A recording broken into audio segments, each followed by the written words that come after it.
Morning. ગઈકાલે રાત્રે હું સૂતા પહેલા પગ ધોવા ગયો. આદત છે, રોજ રાત્રે પગ ધોયા પછી જ ઊંઘવું, એવી હેબિટ છે. સારી ઊંઘ આવે પગ ધોઈને ઊંઘે ને, એવું કહેતા મારા નાનાજી. એટલે જયારે હું પગ ધોવા ગયો ત્યારે અડધી બાલટી પાણી યુઝ કર્યું અને બાકીની અડધી ડોલ જે હતી મેં ઢોળી નાખી. એટલે ફ્લોર ક્લીન થઈ જાય, ફ્લોર સાફ થઈ જાય એટલે ઢોળી નાખી. એના પછી જયારે બેડમાં સૂતો તો એ વખતે વિચાર આવ્યો સૂતા સૂતા કે હું જે રોજ પાણી જવા દઉં છું, બાથરૂમનો ફ્લોર ક્લીન કરવાના નામે પાણી જવા દઉં, એ કેટલું યોગ્ય છે. નાનપણથી કરતો આવ્યો છું, પણ આમ એક વાર સિરિયસલી વિચાર્યું જ નથી કે whether it is right or not.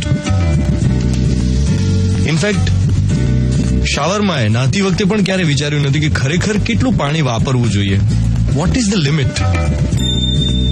Should there be a self control over using water or not?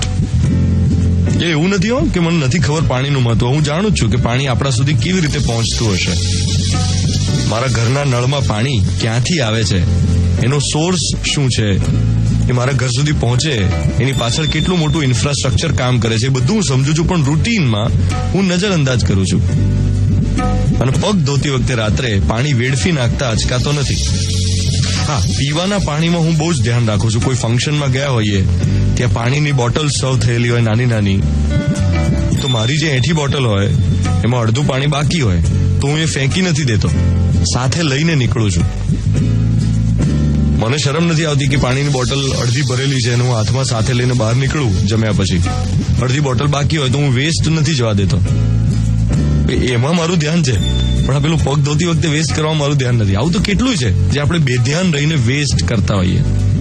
Electricity, એક રૂમમાંથી બીજા રૂમમાં જઈએ પછી લાઇટ સ્વિચ બંધ કરવાની રહી જાય, પંખો અને લાઇટ બંને ઓફ કરવાના રહી જાય. કે ઇવન રોડ્સ ઉપર જે રીતે પેલા હોર્ડિંગ્સ ચમકતા હોય છે, બેકલિટ હોર્ડિંગ્સ, કોઈને એમ નથી થતું કે આમાં કેટલી ઇલેક્ટ્રિસિટી વપરાતી હશે અને આમાંથી કેટલી ઇલેક્ટ્રિસિટી વાપરવી યોગ્ય છે. આપણા દેશમાં જે રીતે રાત્રે હોર્ડિંગ્સ ચમકતા હોય છે, કેટલી બધી ઇલેક્ટ્રિસિટી વપરાય, એમાંથી કેટલી વીજળી ખરેખર લેખે લાગે. એનીવે, આજે 22 માર્ચ વર્લ્ડ વોટર ડે છે. ઇન્ડિવિજ્યુઅલ યુઝ ઓફ વોટર અને એનો સામૂહિક ઉપયોગ, એમાં જેટલી જરૂર હોય એટલું જ પાણી વપરાય એવું થતું નથી આપણા દેશમાં. પ્રકૃતિના 5 તત્વો, જળ, ભૂમિ, હવા, અગ્નિ, આકાશ, એમાં અતિ મહત્વનું જળ છે. આપણે આપણી સંસ્કૃતિમાં નદીને માતા કહીને વંદન કરીએ છીએ, જળનું પૂજન કરીએ છીએ, પણ પછી જ્યારે વપરાશની વાત આવે ત્યારે આપણે બહુ સજાગ હોતા નથી, આપણું ધ્યાન હોતું નથી. એટલે આ ધ્યાન દોરવા માટેનો દિવસ હતો, એટલા માટે મેં ધ્યાન દોર્યું. મિર્ચી 98.3, 7:13 થઈ રહી છે. મનોમન નક્કી કરીએ, હું અને તમે બંને, કે આપણે જેટલું વાપરવું હોય એટલું નહીં, ખરેખર જેટલી જરૂર હોય એટલું જ વાપરીએ પાણી. Good morning my dear.